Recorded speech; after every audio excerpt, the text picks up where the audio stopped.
Chapter 38.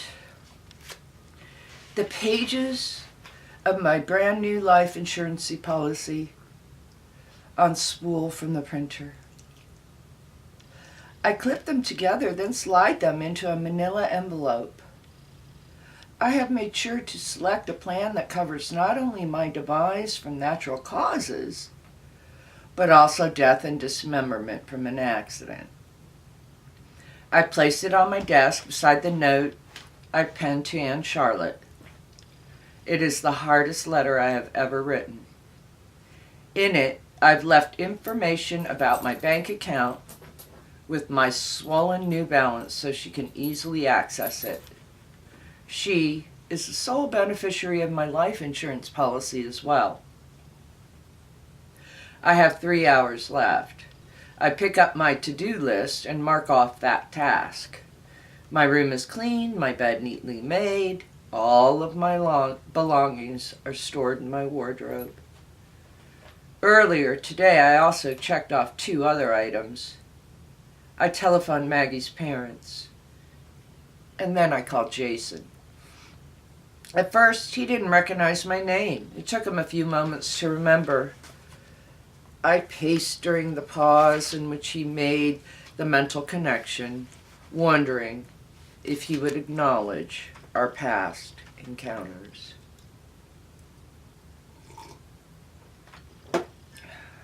Instead, he thanked me profusely for the donations to the animal shelter, then caught me up on his life since college. He told me he'd married the girlfriend he'd met on campus. She stuck by me, Jason said, his voice thickening with emotion. I was so angry at everyone, but mostly myself, for not being there to help my little sister. When I got arrested for drunk driving and went to rehab, well, my girlfriend was my rock. She never gave up on me. We got married the next year. Jason's wife was a middle school teacher, he said. She'd graduated the same year as me. That was why he went to her ceremony at the Piaget Auditorium and stood in the corner. He was there to support her. My guilt and anxiety had concocted a lie. It was never even about me.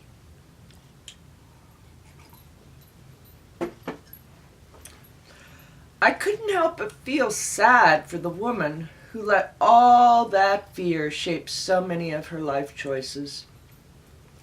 I am still very afraid, but it is no longer constricting me. Only a few items remain on my list now. I open my laptop and clear my browser history, wiping away evidence of my recent investigations. I double-check to make sure my searches into airline tickets and small non-chain motels are no longer visible to anyone who might access my computer. Emma does not understand Richard as I do. She cannot grasp what he truly is capable of. It's impossible to imagine what he becomes in his worst moments. Richard will simply move on unless I stop him. He'll be more careful, though. He will find a way to rotate the kaleidoscope and sweep away the current reality, forming a bright, distracting new image.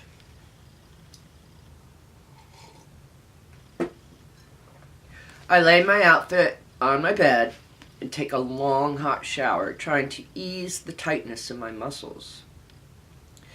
I wrap myself in my bathrobe and clear the fog from the mirror above the sink. 2.5 hours left. First, my hair. I brush back the damp strands into a tight bun. I carefully apply makeup and select the diamond stud earrings Richard gave me for our 2nd anniversary. I fasten my Cartier tank watch around my wrist. It's essential that I am able to keep track of every second.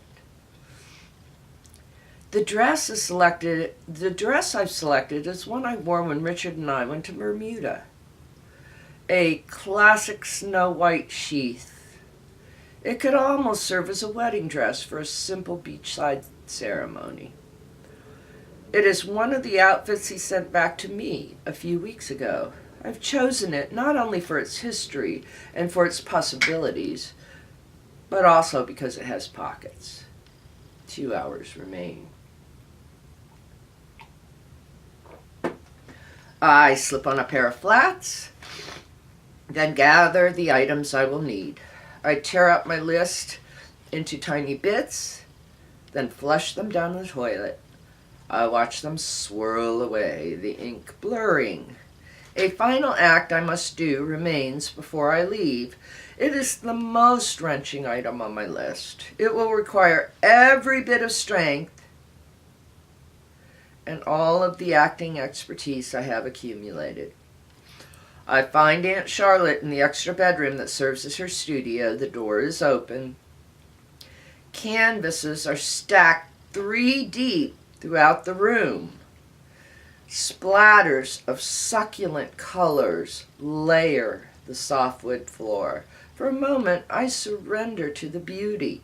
Cerulean skies, slinquant stars, the horizon in the ephemeral moment before dawn. A rhapsody of wildflowers, the weathered grain of an old table, a Parisian bridge spanning over the Seine, the curve of a woman's cheek, her skin milky white and creased by age.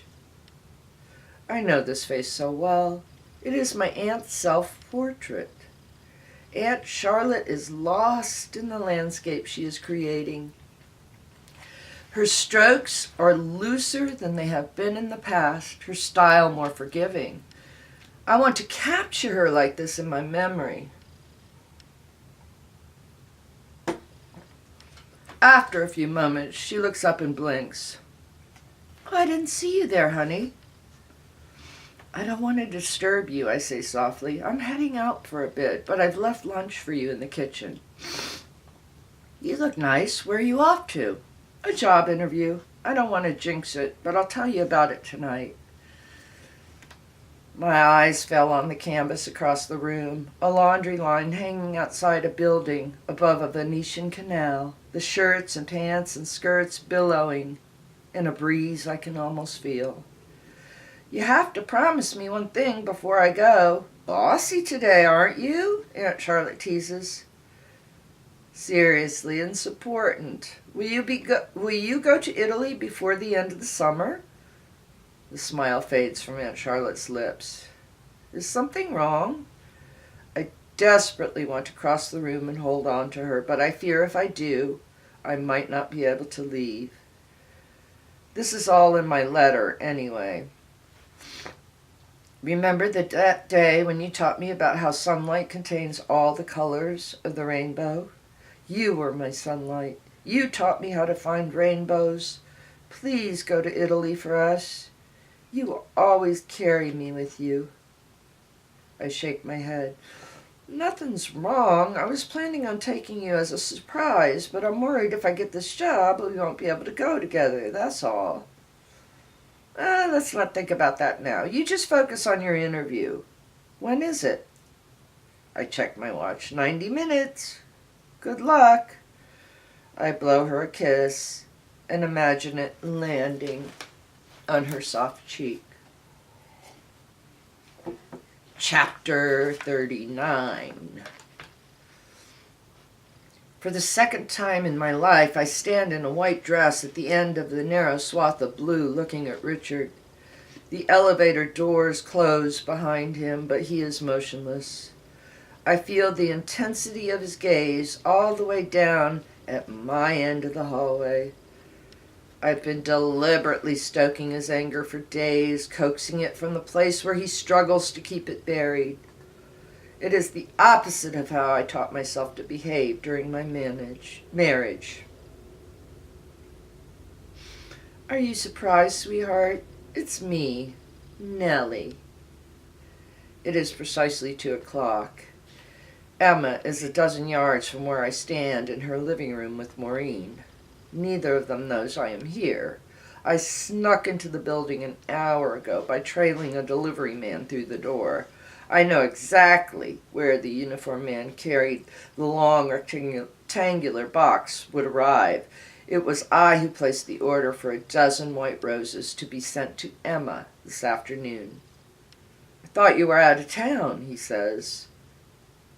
"I've changed my mind. I wanted to have another chat with your fiancé." My hands are touching a few different objects in my pockets. What I pull out first will depend on Richard's reaction. Richard takes a step onto the carpet runner. It is almost impossible for me to avoid shrinking back. Despite the summer heat, his dark suit, white shirt, and gold silk tie appear creaseless and elegant. He isn't unhinged yet. Not the way I need him to be. "Really, and what do you intend to say to her?" His voice is dangerously quiet. "I'm going to start with this." I pull out a piece of paper. "Here's your visa bill showing you never ordered the rabbit." He's too far away to see the fine print and realize it's actually one of my own statements. I need to press on before he demands to see the proof. I smile at Richard, though my stomach is churning. "I'm also going to explain to Emma that you are tracking her through her phone." I keep my voice as low and steady as his, just like you did me. I can almost feel his body clench. "You've gone over the edge, Vanessa." Another measured step. "This is my fiancé you're messing with. After everything I went through with you, you're trying to ruin this now?" Out of the corner of my eye, I gauge the distance to Emma's apartment door. I tense my body in preparation. "You lied about Duke. I know what you did to him, with him, and I'm going to tell Emma." This isn't true. I never found out what happened to my beloved dog, although I truly don't think Richard actually harmed him, but it hits his target. I see Richard's face compress in rage. "And you lied about the sperm analysis, too." My mouth is so dry it's difficult to form the words. I take a step backward toward Emma's door. "Thank God you couldn't get me pregnant. You don't deserve to have a child." "I took photos after you hurt me. I collected evidence. You didn't think I was smart enough, did you?" I've carefully chosen words I know will incite my husband. They are working. "Emma is going to leave you when I tell her everything." I can no longer keep my voice from shaking, but the truth it contains is undeniable. Just like the woman before me left you. I take a deep breath and deliver my closing lines. "I wanted to leave you too. I was never your sweet Nellie. I didn't want to stay married to you, Richard." He explodes in fury. This I expected. But I miscalculated how quickly he would lose all control, how fast he would be.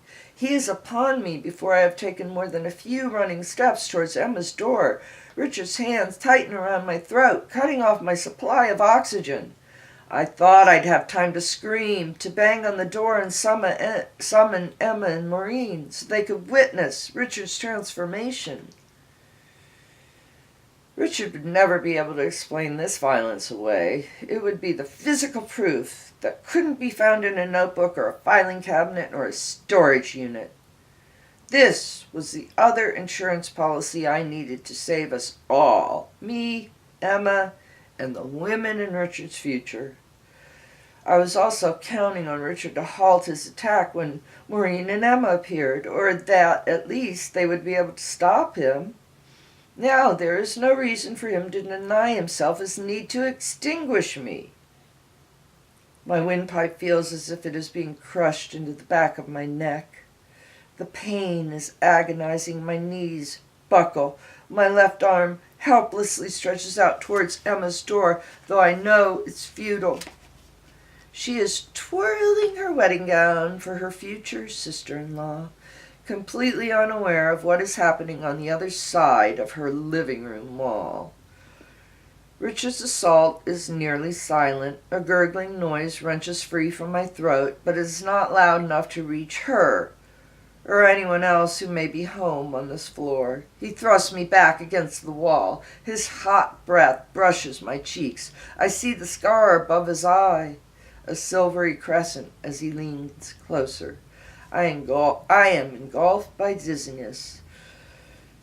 I fumble for the pepper spray in my pocket, but as I pull it out, Richard brings my head against the wall and I lose my grip on it. It tumbles to the carpet. My vision recedes. It is being hemmed in by black borders. I frantically kick at his shins, but he is unaffected by my blows. My lungs are burning. I am desperate for air. His eyes blaze into mine. I claw at his body and my hand hits something hard in his suit jacket pocket. I wrench it free. Save us! I summon the last of my strength and smash the object against his face. Richard releases a cry. A splash of bright red blood erupts from the wound by his temple. My limbs grow heavy and my body begins to relax. A calmness I haven't felt in years, perhaps ever, overtakes me. My knees give way. I am fading into blackness when the pressure abruptly disappears. I collapse and draw in a ragged breath. I cough violently, then I retch. "Vanessa!" a woman calls from what seems to be a great distance away. I am splayed on the carpet, one of my legs bent beneath me, but I feel as if I am floating. "Vanessa!" "Emma!" All I can do is roll my head to one side, bringing broken pieces of porcelain into view. I see jagged pieces of china figurines, a serenely smiling blonde bride and her handsome groom. It was our cake topper. And beside them is Richard on his knees, his expression blank, a rivulet of blood streaming down his face and staining his white shirt.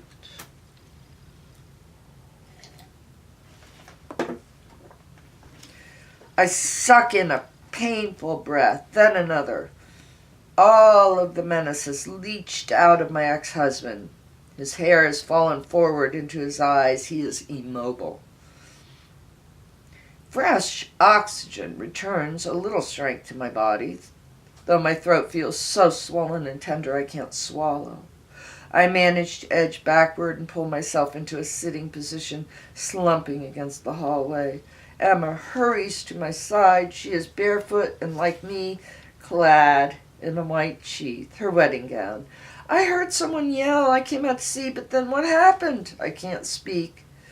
I can only suck in shallow, greedy breaths. I see her eyes drift down to my neck. I'm calling an ambulance. Richard doesn't react to any of this, not even to the gasp of surprise Maureen gives as she suddenly appears in the doorway. "What's going on?"